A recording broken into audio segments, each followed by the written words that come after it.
وضع للناس، یعنی کہ بے شک اللہ نے پہلا گھر بنایا انسانوں کے لیے، للذین بقت مبارکن وہدی للعالمین، تو بہت ہی برکت یا پکا گھر ہے جو عالمین کے لیے مرکز ہدایت ہے۔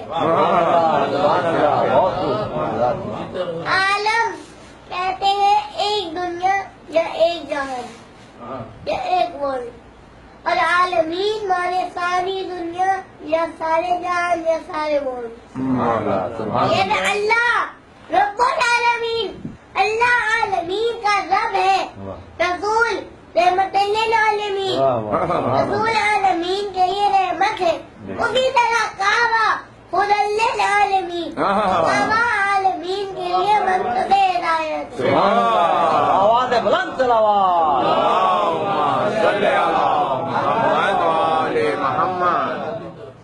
ہم اللہ سے پوچھے یا اللہ یہ گھر کیسے ہدایت کرے گا؟ یہ تو مٹی کا بنا ہوا گھر ہے، یہ تو پتھر کا بنا ہوا گھر ہے، یہ تو اینٹوں کا بنا ہوا گھر ہے، یہ کیسے ہدایت کرے گا؟ یہ مٹی اینٹوں کا بنا ہوا، مٹی اینٹوں پتھر کا بنا ہوا گھر یہ کیسے ہدایت کرے گا؟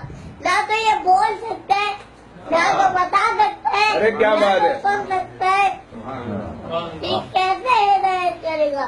تو اللہ اسی آیت میں ارشاد فرماتا ہے کہ فی آیات بینات، اس کے اندر ظاہر صاف نشانیاں ہیں۔ ہم اس نشانی کیسے ہدایت کرتی ہے؟ اس کے لیے ہم چھوٹی سی ایک مثال لیں گے۔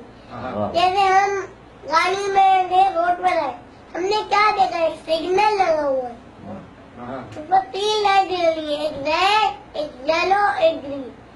جیسے یلو لائٹ جلتی ہے تو ساری گاڑیاں رک جائیں انتظار سے، اور جیسی ریڈ لائٹ جلتی ہے تو ساری گاڑیاں رک جاتی ہیں، اور جیسے گرین لائٹ جلتی ہے تو ساری گاڑیاں چلنے لگتی ہیں۔